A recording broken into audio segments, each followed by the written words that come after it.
Oh, and Daniel Radcliffe's also great as well too. I mean, how can you not like Harry Potter?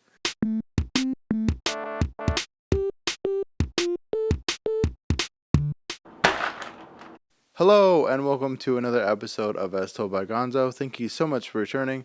Today, we are going to be going over my A24 collection. If you don't know what A24 is, they are a film studio that produces a lot of movies. They're not going to produce the next Avengers movie or anything like that.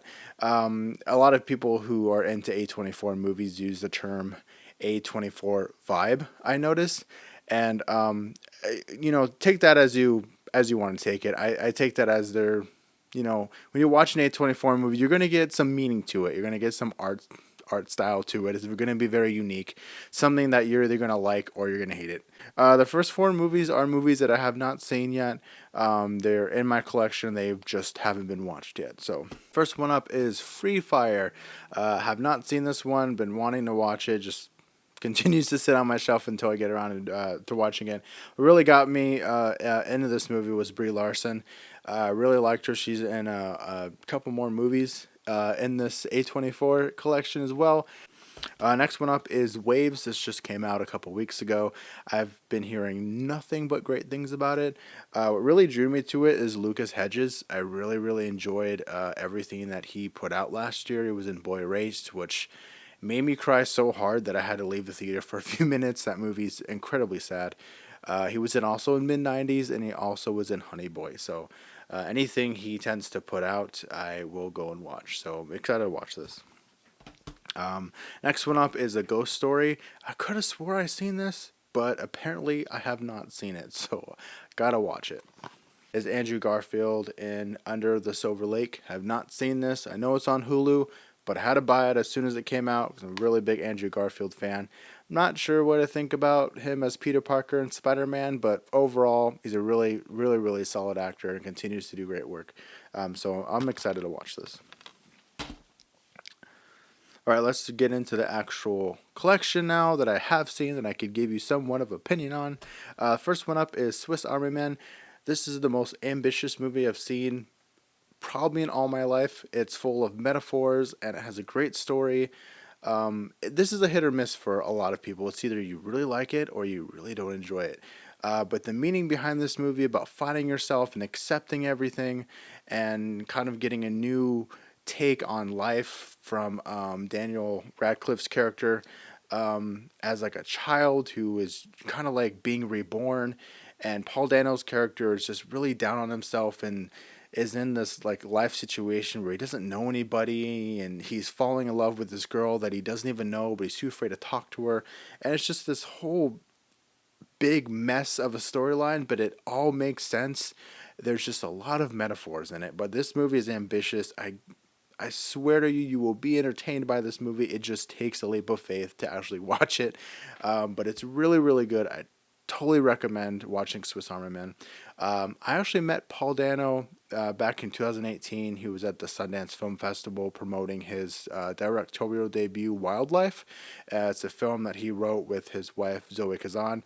I ran into him as I was walking through the festival. I got to talk to him for like probably 30 seconds to a minute. Got a picture with him. I'll put it right here. Paul Dano is a very, very nice guy, and I'm excited to see what else he does going forward. Next one up is Bo Burnham's directorial debut and his eighth grade. This movie is really, really, really real. It's like probably the most realistic coming of age movie I've seen in quite a while. This hit a lot of points for me emotionally. Growing up in middle school, I struggled with the same thing. Finding yourself, trying to be accepted and doing things that other popular kids are doing, and having that anxiety of going to school and feeling like you're not being accepted and things like that. So eighth grade is a great coming of age movie. Really, really well done. I can't recommend this more enough.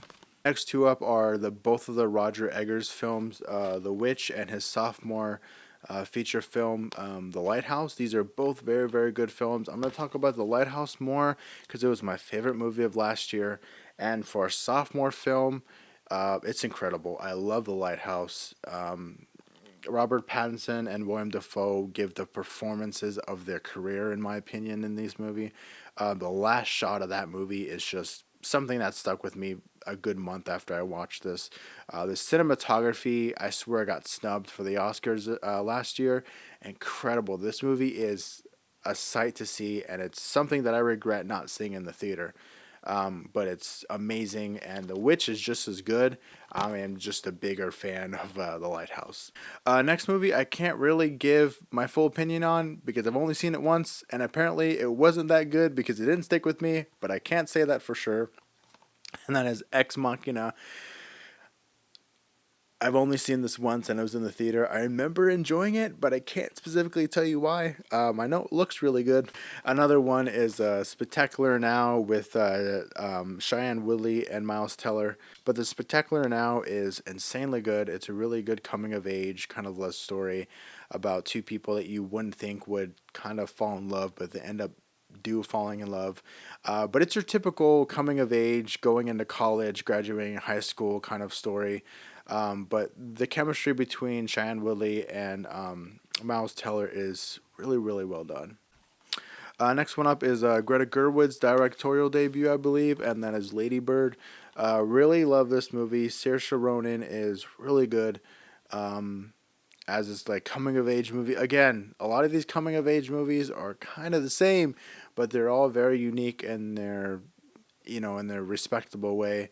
Lady Bird's really good. I thought it was kind of overrated when it came out, but it's still a great coming of age movie about wanting to be accepted and going out of college and leaving your mother and leaving your family and just coming to realization that you're actually going into college and you're not going to see a lot of the people that you are used to seeing being around. So, Room, this is really good. It's a bit overhyped than I would think a movie like this would be. But it's really, really good. Brie Larson's also really well acted in this movie, and Jacob Tremblay is, I think, one of the best kid actors that's working right now. Everything he does is really good. I loved him in Wonder, and I even like him in Good Boys. Oh, there's a great little comedy for our younger kids. Next one up is Moonlight. This is a really, really emotional, again, finding yourself kind of movie. It's not for everyone, especially with the kind of subject it deals with, but it's definitely something that's very, very artsy, very, very shot really, really well. It's definitely a movie that you should definitely check it out. Hot Summer Nights with Timothy Chalamet. I love, love, love Call Me By Your Name. It's one of my favorite movies of all time. I really, really enjoy that movie. I really liked Beautiful Boy as well. Hot Summer Nights is it's nothing amazing. It's pretty much this kid who gets into selling drugs and it consumes his life. It's pretty typical story. But for what it is, it's okay. It's a Timothy Chalamet movie, so I'm pretty biased. Whatever he's in, I will give it a chance and a watch. Next one up is Tusk. I think this is the most ambitious movie from Kevin Smith. It's the most different than any of his movies he's ever done. A lot of people don't like this movie, but I find it interesting enough that I like it and I enjoy it, even though it doesn't say it in my face. But I really enjoy Tusk. I mean, you can't really go wrong with somebody turning into a walrus. So, yeah, and it doesn't help that Kevin Smith is one of my favorite directors. So, The Disaster Artist. This movie is incredible. I love The Room with Tommy Wiseau. A movie based around the creation and development of that movie, The Room, is really good. James Franco is also really good, and Dave Franco. They both really kill it. I remember seeing this in the theater with a group of my friends, and we just laughed the whole time. It's really, really well done. Disaster Artist. Next one up is The Florida Project. I didn't like this movie. I'm sorry. I couldn't get into it. It was a bit slow for me. But I really plan on returning to it because a lot of people have said you need to rewatch that movie. It's really well done. So, and it has William Dafoe in it, so it can't be that bad. I just have to rewatch it again. Honestly, the first time I seen it, I just did not like it. Uh, I love this movie, Green Room. It's phenomenal. It's gross. It's gritty. It's horrifying, and it's really disgusting at points. But Anton Yelchin is incredible in this movie. I wish he was still here because he's one of my favorite actors. Next one up is Hereditary from Ari Aster.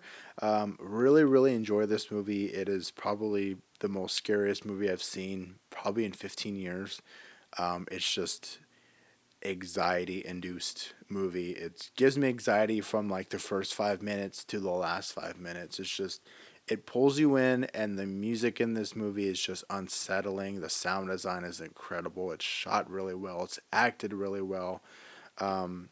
What's her name? I forgot what her name is. Oh, Toni Collette is just she got screwed out of an Oscar for this year for this movie. I mean, when this movie came out, she got screwed out of an Oscar. I'm just gonna be honest.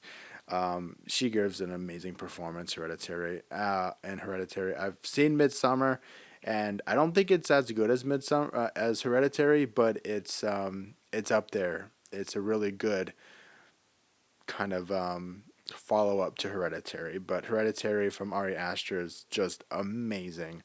I'm really excited to see what he's gonna do for his third film. But Hereditary is it's not for everybody, but when you see it, you will be impacted. Next one up is The Farewell, one of my favorite movies of last year. This is just emotional, just the whole time. I love these kind of family oriented emotional movies, and Aquafina is really really really good as well. I liked her in Crazy Rich Asians as well. The directorial debut of Jonah Hill, mid '90s. I was obsessed with this movie when it came out because I grew up in the 90s, so a lot of this stuff, I'm like, I remember that. I remember doing that. I remember skateboarding and things like that. And I love mid 90s. I'm really excited to see what Jonah Hill's going to do next. I know he's done a lot of music videos, but as far as feature films and maybe short films, I'm excited to see what he's going to do next. The Safdie brothers, good time, incredible. Love this movie. My favorite part is when I forgot what the actor's name is, but they're in the haunted house, kind of in the carnival scene, and he does all those drugs, and this that scene is just amazing. I love good times. Safdie brothers are a pair that I look forward to seeing what they do next. I loved Uncut Gems. It's not in the collection. I haven't purchased it yet, but if I could choose between both of these movies, I'd probably go with Uncut Gems more. I just really enjoyed that movie. Adam Sandler just killed it in that movie, and that movie's incredible. But Good Time is just as good. Robert Pattinson is amazing in this movie. Again, an actor that people don't think acts really good. Watch Good Time, and I promise you that opinion will change. Under the Skin. This movie's interesting. It's shot very well. I couldn't tell you what it's about because again, it's one of those movies like Ex Machina where I've only seen once and I don't really remember what it's about, but I remember enjoying it. So this is definitely one that I got to go back and rewatch.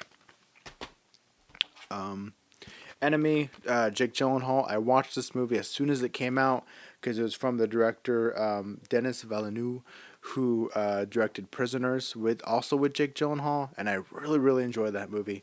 This movie is crazy, and it's a good psychological thriller that you really really have to dive deep into.